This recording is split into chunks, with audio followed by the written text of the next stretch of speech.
Hello everybody! Magandang gabi po and welcome back to QCafe, your weekly online tambayan here at Muzentor.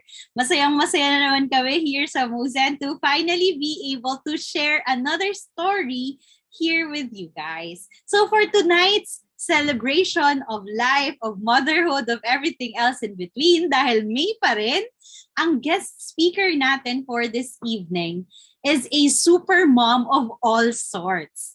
A mother to 4 boys, ages 16, 15, 9, and 4 years, and a fur mom, a plant mom, a solar mom, a working mom.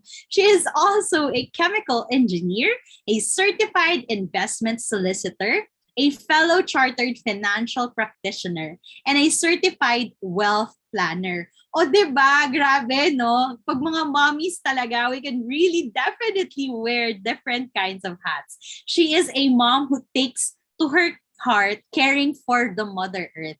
Kaya as an environmentalist, she takes her own part in keeping land last longer for the future generation by practicing composting, waste segregation, and being minimalist, and of course, repurposing things. She is an advocate for breastfeeding, cloth diapering, baby wearing, attachment parenting, and climate change. Please welcome our featured super mom, Ghie Callangan. Hi, Miss Ghie. How are you? Hi po, good evening. Hi, grabe, mommy. Props to you. Ang dami-dami nating hats na sinusuot. Kamusta naman po ang isang super mom na kagaya mo? How was Mother's Day for you? Mother's Day was great. Nasa bahay, but then fulfilled because I have everything beside me. Wala nang hahanapin pa. Grabe, na-shock ako dun sa meron ka na palang 16 years old. Feeling ko mga magkakabatch lang tayo. Nauna ka ng onte. Grabe, mommy. And I think, no, for tonight's episode, we would be focusing on breastfeeding and yung ating parenting, no? So, sige, Mommy G, take it away. Yeah, thank you. So I'll share my slides. So tonight, teka lang. Technical. What happened kaya? So sorry. No, it's fine. It really happens because we're live. Oo nga, kanina smooth na smooth. Anyway, so here's my breastfeeding journey, and I'm Ghie Callangan, and for tonight, I'll be wearing my breastfeeding advocate hat, no? Because as moms, truly, we wear different hats. All right, so let me share this, but beforehand, let me share to you, this is my family. This is Kuya L, Kuya M, Kuya E, and T. So there's a story behind why I'm introducing to you my kids in letters, and there's my husband as well. So why breastfeed? For me, it's natural, normal. It's a mother and child bonding that only a mother and a child nursing can experience.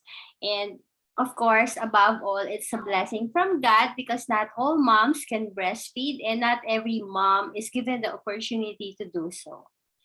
Ayan. So, here are the bucket list. I think almost all of them because I was able to breastfeed my children and it's already 110 months and counting.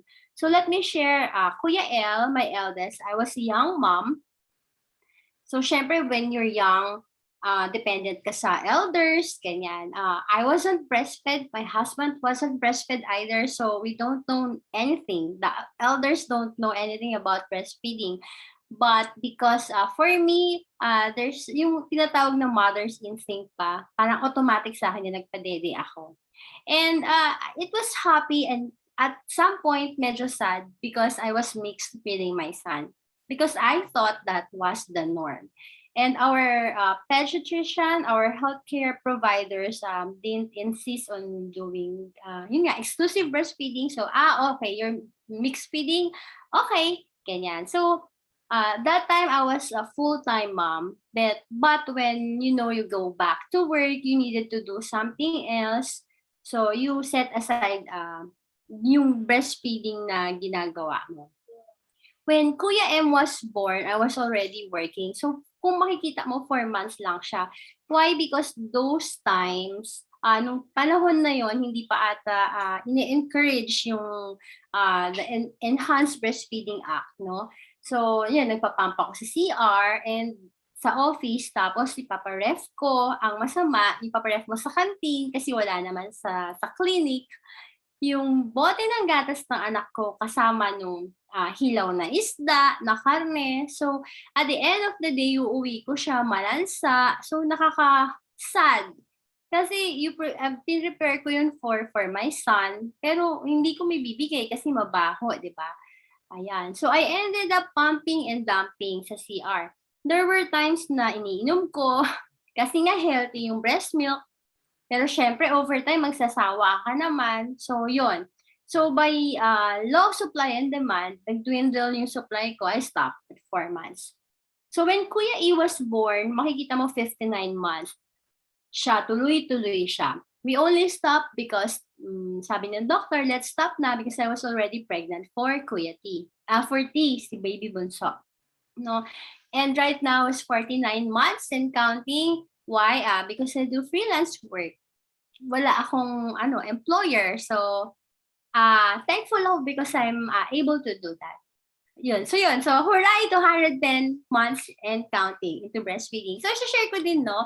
Accessories tayo sa nagpapasusong ina, breast pumps. Nung una, syempre wala kang idea. Ang alam mo lang, breast pump. So, itong red na to, nabibili sa drugstore, yan hindi siya okay, masakit. Pero I was able to pump milk for my first 3 children. Etong the rest, the haka, yung hawak-hawak na kamay, the event one, and the medela, that was purchased in 2018 na lang. So, over time, pag nagiging experience na tayo, mas marami na tayong nalalaman, kumbaga nag-i-improve ba. Ayan. So, why breastfed ulit? So, kung i-compare ko, sa picture na to, nakasulat, no, ano yung benefits para sa isang breastfed na toddler. If I were to compare Kuya L and Kuya M, and Kuya E and T, you can say easily na breastfed kids are really, really healthier than mixed fed. Hindi ko naman sinasabi unhealthy yung nagpa-formula. Pero kung i-compare ko lang sila, mas lamang yung exclusively na breastfed. And sina kuya na nag-mix feeding, sila yung mga chubby-chubby, malulusog, maybe because of the sugars in the formula. Unlike si Kuya E and T, they're really, really very thin, no? And Kuya E and T, they're BLW babies, baby-led. So, hindi sila picky eaters totally. So, simple lang, colostrum versus breast milk. Colostrum, sila yung unang-unang lumalabas na gatas sa atin pag silang ng anak natin or even before. Share ko din because Kuya T was premature. Hindi naman todo premature, pero but he had to stay in NICU. So, I was expressing milk and I was giving itong colostrum na to, Manilaw na to, and I was able to extract 0.5 ml. And sabi sa akin ng nurse, Mami, hindi ito gatas. Funny, no? Pero yung ine-expect ko na may alam sa medical field na ito can distinguish what's colostrum and mature milk. Unfortunately, hindi siya aware. So sabi ko, hindi po. Let's feed that to my son kasi nasa NICU siya. Mas kailangan niya to kaysa sa formula. Ayan. And breast milk versus formula, most of the advocates to share, mas lamang talaga yung breast milk. For one, because breast milk has anti-paddies, it has the necessary, tawag dito, it has the necessary WBC and immune properties na kailangan natin ng bata. So para ka na rin nagbigay sa kanila ng first na dosage ng kanilang immunization. Yon. So for someone who's breastfeeding, you need a support group, a strong support group for you to be able to accomplish breastfeeding successfully. Una-una kandiyan yung family mo. So partial picture lang to ng mga support group ko. Family, friends, her healthcare providers, co-BF moms. Because kung nagpapadede ka, yung makakaintindi sa'yo sa struggles mo, sa mga pangangailangan mo, yung kapwa mo nanay na nagpapadede. So kayo yung magkakaintindihan. And I was invited to join some FB groups, the Breastfeeding Pinay, South Pinanays, to name a few. No? So from there, nakakilala ako ng friends na susuporta sa akin. So kung makikita mo dito yung karga-karga ko, yung karga-karga ng isa kong friend, yung baby ko, ako kumakain. Support group yan. Kasi minsan pag nanay tayo, di ba, kahit gutom ka na, hindi ka makakain habang may hawak kang baby, nagpapatete ka. So most of the time, kukuhanin nila sa akin, anak ko, kumain ka muna, baka nauhaw ka, ito tubig, ganyan. So because I bring my child at work, pinapakita ko na nagpapadede ako, naaaliw sila, and they also get to encourage yung family members nila na, ikaw magpadede ka, si ganito nga nagpapadede, kasama ko sa office, ganun. So they get inspiration just by seeing you do that. And from there, yung support na binibigay nila, minsan hindi mo mapapansin, pero at the end of the day, if you will experience, salamat. I was able to eat kasi kinuha yung baby ko. Nakaihi ako, di ba? Yan. So, breast friends, apart from the support group, una-una yung husband ko who believed in me. Because believe it or not, pang-apat na nasan ko, sabi ko, wala ata akong gatas, bumili ka na ng formula daddy ng bote. Kasi parang walang lumalabas. Yun yung sinabi ko, I was not a first-time mom.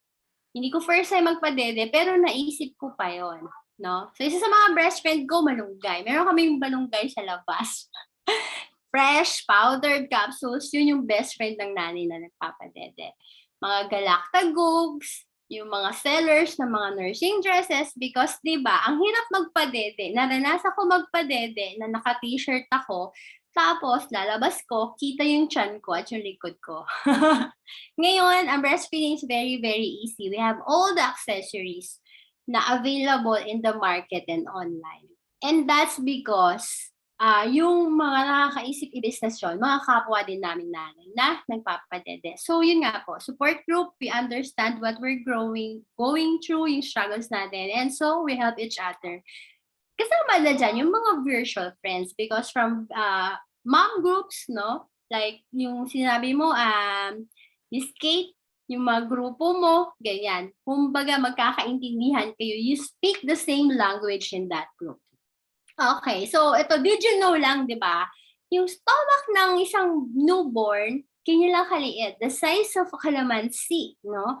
Ngayon, pag ang naging norm, before kasi hindi na-encourage ang pagpapasuso, na parang pag nanganak, may boteng baon, may gatas. Ito yung tinatawag natin na top-up chop.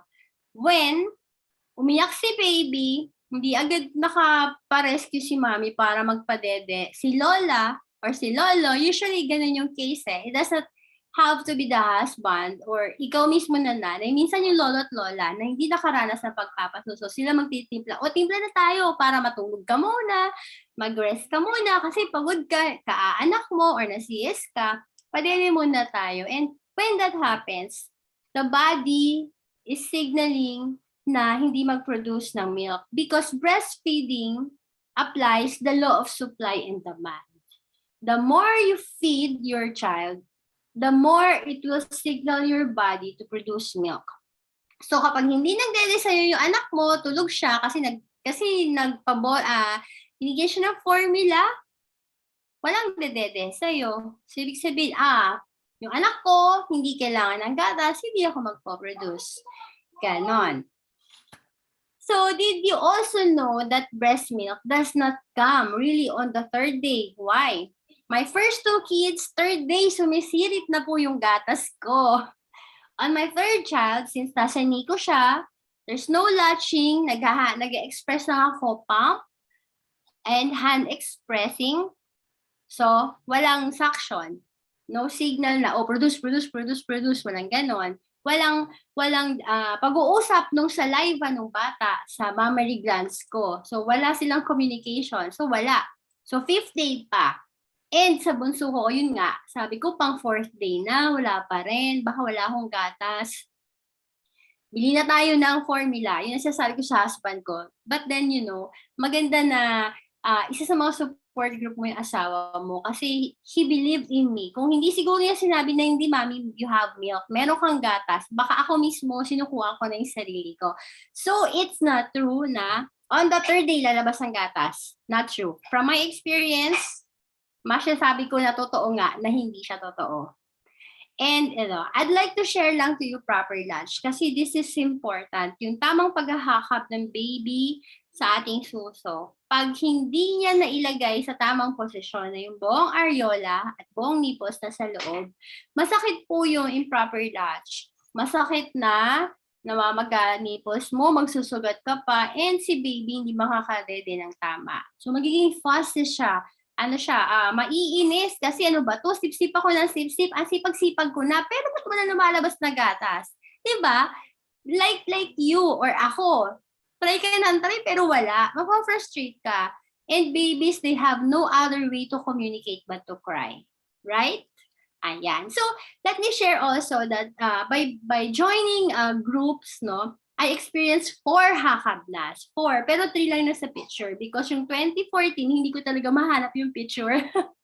So this one, 2013, it was the first time that Breastfeeding Pinays did a hakabna wherein moms gathered with their babies and yung kinanta namin hakabna. Nakakatayo to ng balihibo because we tried to encourage everyone or to at least normalize breastfeeding because marami pong judgmental sa paligid, sad to say.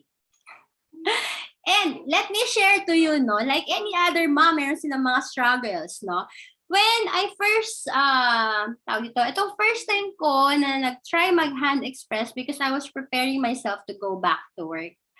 At nakakalungkot, nakakapanik kasi tingnan mo, wala pa siyang 1 ounce. Kawawa, di ba? But then, katulad nga ng ibang mga bagay, pag paulit-ulit mo siyang ginagawa, you try and try harder, nakakatuwa. Kasi, ayan, nag-improve yung output ko, 2 ounces, 3 ounces, 4 ounces, and more. Lahat ito by hand expression, yung kamay ko lang ang ginamit ko. Kamay lang. Sa office, sa bahay. And dun sa kanan, manual pump, I had to travel out of the country. Tapos, hindi kakayanin na wala akong extra na pump. So yan, kasi masakit na, engorged na ako.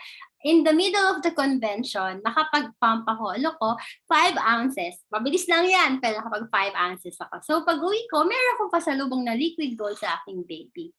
And nasabi ko na yung others na struggles of a nursing mom. At first, it's really, really painful. Kasi syempre yung dede mo, yung nipples mo, hindi naman sanay na sinisip-sip ng matagal. So, masakit, mapapasipa ka sa hangin, pwede mong bugbugin yung asawa mo. Kasi masakit. Pero but then, ginusto mo, panindigan mo. Diba? At the end of the day, iba yung kaligayahan na makita mo yung bata na pinasususo mo, na nakatingin sa'yo, it's as if telling you, I love you, mom, thank you, mom, for the milk. Yeah, there's risk of getting wounded, basta sugatan yung nipples mo. Milk blisters, naranasan ko yan. Clogged ducts, mastitis, and among others, no, yan. Tapos, people are supportive of breastfeeding. I'm sorry, nagkamali ako, being, pero breastfeeding dapat yan. Kasi maraming hindi sanay makakita nagpapasuso, sasabihin masyadong malaswa, when in fact, breasts were made to nourish a child. It's not a sexual thing, no? It's for the little one. Misinformation. Misinformation kasi noon, katulad ko, akala ko, okay lang, normal yung mag-mix feeding. Pero hindi po pala. Breast milk is best for babies even up to 2 years. So, dapat 6 months tuloy-tuloy. But then, on the first month, nagpapabote na ako because I was misinformed. And struggles mo yung formula milk campaign na, okay, your child is gifted. For you to be able to unleash that gift, bigyan mo siya ng ganitong gatas, ganon. Lack of breastfeeding rooms. Yung asawa ko nag-remind sa akin dito kanina. Kasi naalala ko before, pag nasa mall, nasa galaan, papadede ka, because hindi naman normalized magpadede in public, doon ka sa lactation room. Walang lactation room. Ano sana ending ko? Sa CR. Kawawa naman yung anak ko sa CR, di ba? Tapos sa dressing room. Fitting room. Ganyan. Diba? Tired hands and aching back from pumping. Mahirap po mag-pump, mag-hand express. Tapos isasalo mo, para hindi ka mabasa, masalo lahat. Hindi siya ergonomic, yung presto mo. Yan, diba? So, struggle yan. Pero because you want to give the best to your child, gagawin mo. Hindi ko naman sinasabing na yung mga nagpa-formula, ayaw nilang ibigay yung best nila. Diba? They still want to give their best. It's just that we're not given the same opportunities.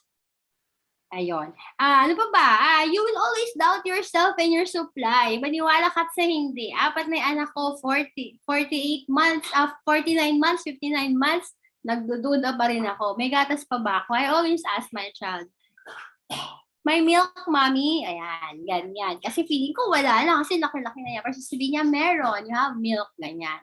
No? And newborns feed on demand and very long. Ano ba naman yung antagal mo siyang karga, buhat mo ng pagkatagal-tagal. Ayaw ko pa rin bumitaw. Parang 1 hour na, ayaw pa rin bumitaw. Gutom na gutom ka na, ayaw pa din. Ihi ka na, di ba? Nauuhaw. Ngalay ka na. Ayan. So let me share also this picture on the right. I wet nursed my pamangkin. That pamangkin is 1 day older sa aking anak. So wala si mami niya umiiyak. Sino ba namang nanay gusto makakita ng batang umiiyak? So there. And that's not the first time I wet nursed. meron pa yung nakita ko lang sa LRT or MRT ata. Kasi umiiyak, walang dede. Sabi ko, lika padidehin ko yung anak mo. I'm also breastfeeding. Ano yun, fulfillment, happiness na hindi mabibigay ng ibang bagay. Ayan, delayed gratification. Why? Kung iipunin mo lahat ng na-save mo sa formula milk, sa bote, sterilizer and everything, pwede mo na yung ibili ng something na sobrang, tawag dito, worth it. Or yung, pwede ka nang bumili ng LV. Ganyan. Diba?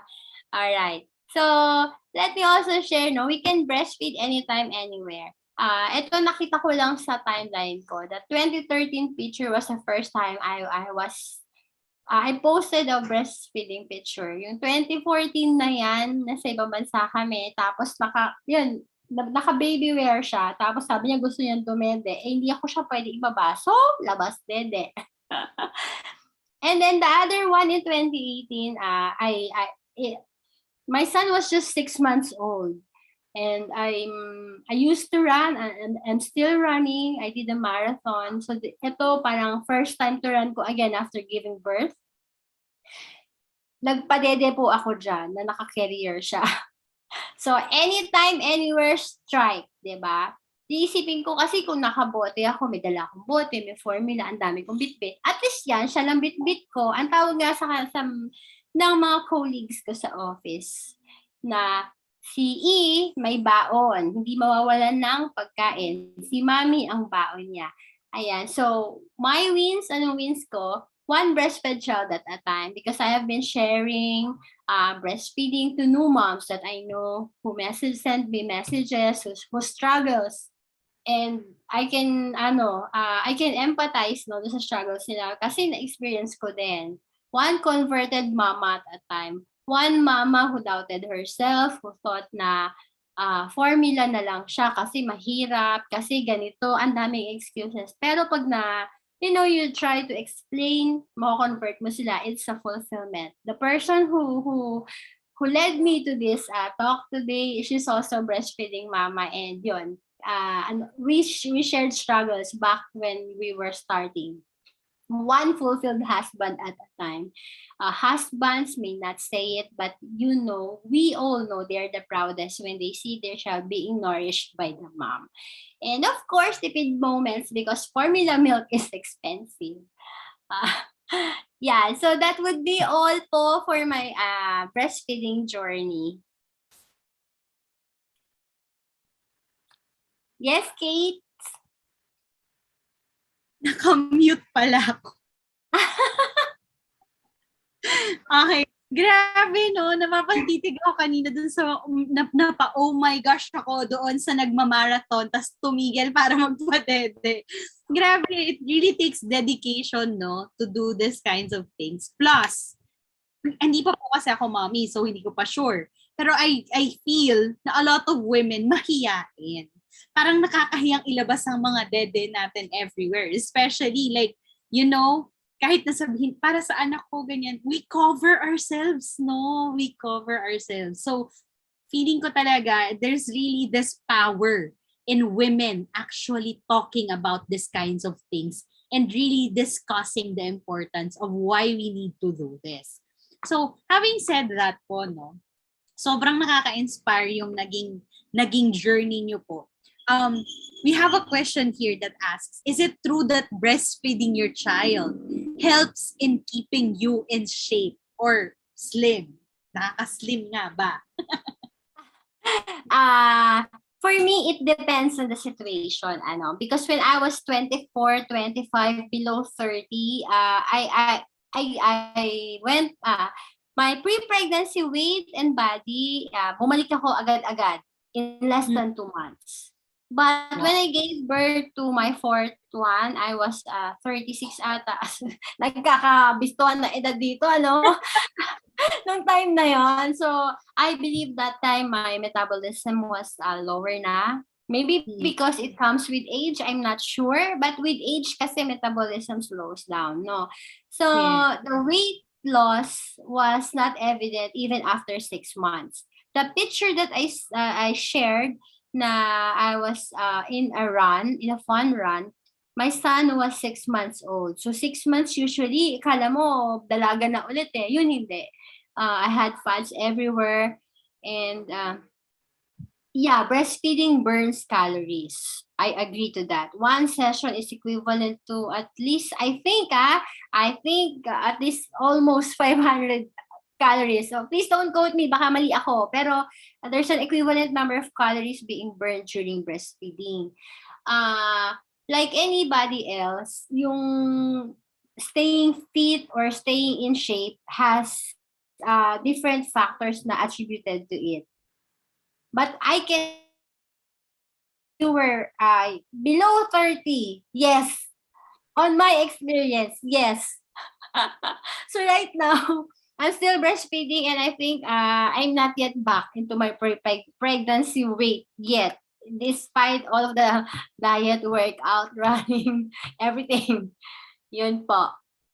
Ayun, grabe no. Talagang isa sa mga questions talaga pagdating sa ating motherhood journey din, no? Yung how to bounce back and get that body, that pre-pregnancy body. Madalas na tanong ng mga nanay kung paano nila ibalik.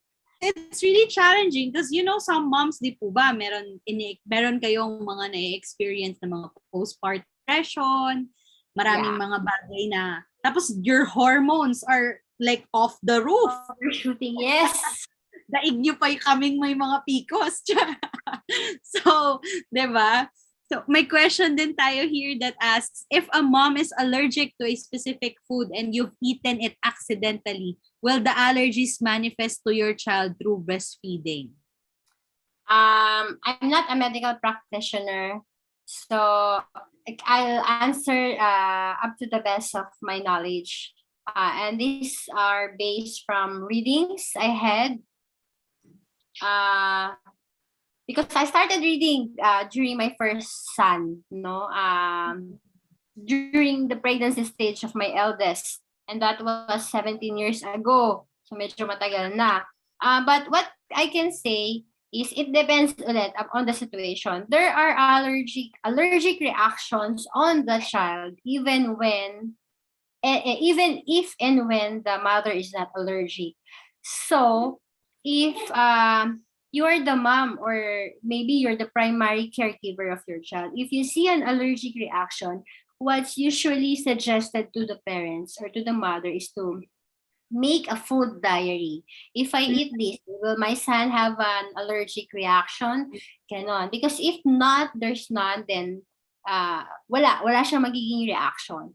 And there are cases naman na allergic ka, siya wala. So the human body is actually, di ba, ang tawag dito, is actually amazing or confusing ba? You don't get to know it fully. Ganon. Yeah. Because I'm allergic to eggs, to chicken, ganyan, in my younger days. Pero, I'm not telling you to do this, no? Because I learned it the hard way. Mm-hmm. I was told not to eat this and that because magre-react sa bata. Mm-hmm. But then, I still eat. I just take note about it, then watch the child. If he reacts, then you talk to your healthcare provider talaga po. Yan. So let's debunk a few theories about breastfeeding, okay? So our first question here is that I've heard that I can get pregnant. I can't get pregnant while breastfeeding. Is this true? Hindi ka nga ba pwedeng mabuntis habang nagpapabdede ka? Yeah, it's been asked so many times, no? You can't get pregnant on conditions, 3 conditions. 1, you're exclusively breastfeeding. 2, you did not, ang tawag dito, hindi ka ulit nagkaroon ng menstruation or your period hasn't arrived yet or bumalik na to the normal cycle. 3, your child is 6 months and below. Oh. Ganon. And although it's not a guarantee, because I know someone, not someone, a lot, who got pregnant 2 months postpartum. So, Okay. yeah, what I can say, only God can tell talaga po. Kailangan talaga natin ng family planning, guys. Yes, family planning talaga. Yan. At the end of the day talaga, that will help the question about getting pregnant. Ayan. Okay. So we have a question here that asks, let me just read it. There you go. Does a breastfeeding mom get any body signal to determine if the baby needs feeding? Ano ba ang telltale sign na kailangan na nating magpadede? This is based on experience. There were times when I was leaking, you know? Nararamdaman mo tumutuloy yung gatas mo, nagbabasa ka na, or there's the, nalimutan ko yung term it's the sudden rush na nafe-feel mo na kung kunwari this is your arm, di ba? There's a sudden rush from here going up there. Mafe-feel mo yun dun sa breast mo na papunta sa nipples mo. It tells you na, oh, my child needs me and I need to feed. But then, there are times na ang baby mas gustong matulog. So, parang siya, kailangan na niyang dumede, kumain, mag-feed na, pero mas inaantok pa siya, tumutulog ka na. What you need to do pagdating nung time na yon, or if that happens, is to stimulate the baby, the child. Bring him or bring your child to your chest para maamoy ka niya. Maamoy niya yung amoy gatas, and then you do this. Nalimutan ko na naman yung term. I'm sorry. It's a signal. Parang it signals your child to start to latch. Okay. But Ayan. So, yes. Yes. Meron talaga. And I think it differs din at some point. It's that unique connection between the mother and the child na mararamdaman mo na lang talaga. So guys, hindi ko siya kayang segundahan kasi hindi ko pa naramdaman. But yeah, nyo ako sa mga susunod na episodes ng Muzen kung magkakaroon ulit tayo ng breastfeeding session. Ayan. So another myth naman na we want to debunk is this very famous Filipino myth about breastfeeding. You should feed the baby daw po from both breasts. Dahil yung isa daw po ay kanin at yung isa daw po ay ulam. Totoo po ba ang myth na ito? Na ang left and right breast daw po ay pang kanin and ulam? Hindi. Because yung unang lalabas sa'yo, for milk, hind milk, di ba? So the first quality na lalabas sa'yo is yung mas concentrated. Kumbaga, concentrate extract mismo. Parang gano'n, kung kukumpara mo sa fruit juice. Tapos, after that, yung kasunod nun, parang yung juice na diluted na. Parang, baka kaya sinasabi na ganoon. Pero hindi siya ganoon. You feed on the first side, on the right one, lipat ka sa kabila, para maging balance. Kasi kung kumari kanan ka lang, tapos kaliwa pang banlaw, tapos kanin, kaliwa pang tubig, hindi yung proportion ba? Yung proportion ng natin, ng boobsy, hindi na magpapantay. So, that's an old wives' tale, man's tale, na many times nang na-debunk na it's not true. Kasi feeling ko, guys, isa lang ang sagot doon. Pareha silang galing sa breast. So, pareha silang breast milk. Yes, correct. Ayan. So, isa na namang tanong ang gusto nating i-debunk ngayon na Filipino myth. Breastfeeding makes your breasts sag. Totoo po ba na nakakasag ng breast ang pagbe-breastfeed? Hindi. Because paano ko ba sasabihin to na decente? Yung pagsag ng breast natin is gravity. It's natural, di ba? It's because of gravity. Aging. Oo. So, dahil nagpadede ka, it does not necessarily mean na gaganon siya. Kasi even hindi ka magpadede, by the natural law of, ang tawag dito, yung natural law ng buhay, ng tao, anatomy ng katawan natin, kahit di ka magpadede, kahit nga hindi ka nag-anak, it will stag eventually. Unless you will do something about it. Oh, kung magpapa-thank you science ka na. Yeah. Diba? So, no, hindi po. Okay, so it's a myth. So, Miss G, we have a question here naman that asks, are there foods I should avoid eating while breastfeeding? What about alcohol or caffeine? Okay. Yes, there are some na you need to avoid. Some, which means some food or ingredients that can cross into your mammaries. Because food is intended to be digested, di ba? Lalabas mo din, and it's natural route. But then there are certain substances like alcohol that can pass through the milk, or if gito na lang, anything in excess, di ba, is not good. So, coffee, I still take coffee even after giving birth, even while breastfeeding. I take alcohol and breastfeed in moderation. Hindi yung laklak ka ng laklak, ganyan. And there are medicine with components that can pass through the yung kumbaga barrier ng katawan to the mammaries, do sa pagpaproduce ng milk. So, yeah, there are foods to go away. And the best person kung ano yun to answer that question is your healthcare provider talaga. Oo, yung doctor mo talaga. Kasi I can share to you because this is my own experience. But what is applicable to me, what is okay to me and my child may or may not be applicable sa'yo. So best to talk talaga with your doctor. Tama yun. Alright, so for our last myth for tonight, I should stop breastfeeding when I have colds and flu because the baby might get sick. Okay. That is a myth na naririnig ko din sa in-laws ko, sa parents ko, ganyan. But you know what? Yun nga ulit sasabihin ko, the human body is really, really amazing.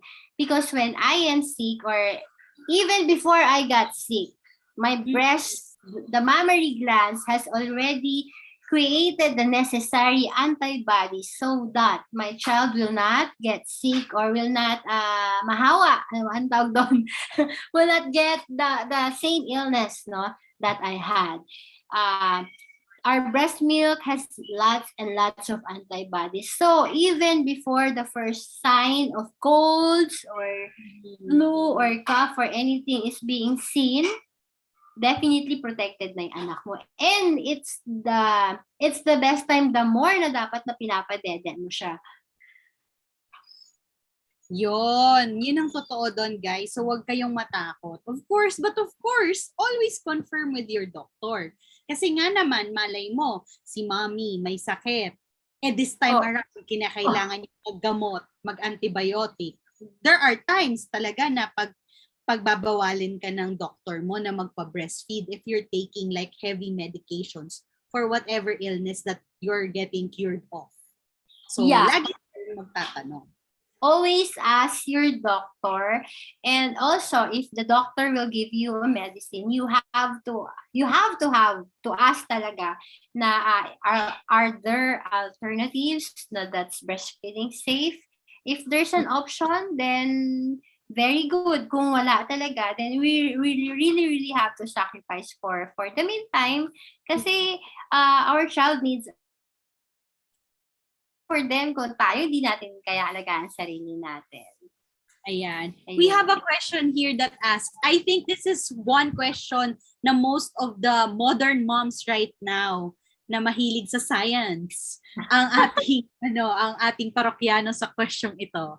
Ayan. Can mothers who have had silicone on their breasts are capable of breastfeeding their baby? Let me answer it this way. I'm not a doctor again, but if I will base my answer dun sa mga nakilala ko who had and are successfully breastfeeding their child, then yes. On the assumption na walang issues, hindi nag-leak, hindi nagkaroon ng problem, kumbaga perfectly fine, perfectly healthy. Kasi insertion, I believe it's just insertion. Walang restructuring of the mammary gland. So walang interference. Yan, ganyan. But kung sasabihin sa'yo na OB mo, ng healthcare provider mo, na get clearance from your surgeon or because of thank you science, ganyan, then maybe not, but yan, it's possible. Yun. Yes, kasi feeling ko, breast pa rin siya. So, may milk pa rin. It's just enhanced. And there are a lot na I know who are successful.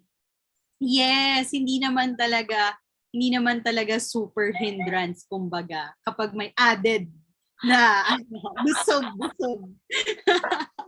Ayan, nakakatuwa naman, ang dami nating natutunan this evening. So I hope you guys, especially of those of you who are watching this on replay, I hope nag-enjoy kayo sa kwentuhan namin ni Mommy G. Ayan, parang nakaka-excite tuloy maging mommy sa mga ganitong classic. Ang daming beses ko nang nai-invite to host different events for mommy groups din kasi I've been with Breastfeeding Pinay's Hakab na last na Hakab na event. So I was the tech director din for them for the online summit and sobrang fun. Grabe yung sabay-sabay yung mga nanay na naghahakab. Totoo yung na-mention mo, Miss G. Nakakilabot. Kahit kinikilabutan na naman ako eh. Grabe, no? I think talaga there's really power in this because we need to start breaking all of those negative connotation when it comes to breastfeeding na hindi dapat nakakahiya magpadede. This is something that sustains our children, and I think na moms should not be shamed because of it talaga. So, ayan. Maraming salamat po for sharing your experiences, for sharing all of your knowledge accumulated in the years of you being a mommy. Ayan, grabe. So, sana marami po kayong natutunan and isa na naman pong masayang kwentuhan here at QCafe. My name is Ninang Kate and yes, maraming salamat po. We'll see you again next week, same time, same place.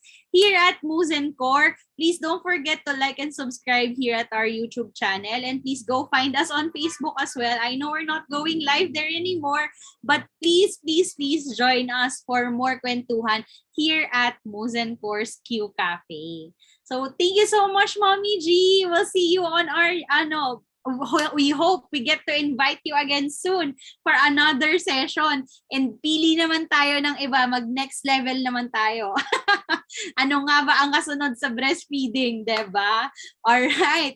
Anyway, maraming salamat po ulit and magkita-kita po ulit tayo next week here at Muzen. Bye everyone! Have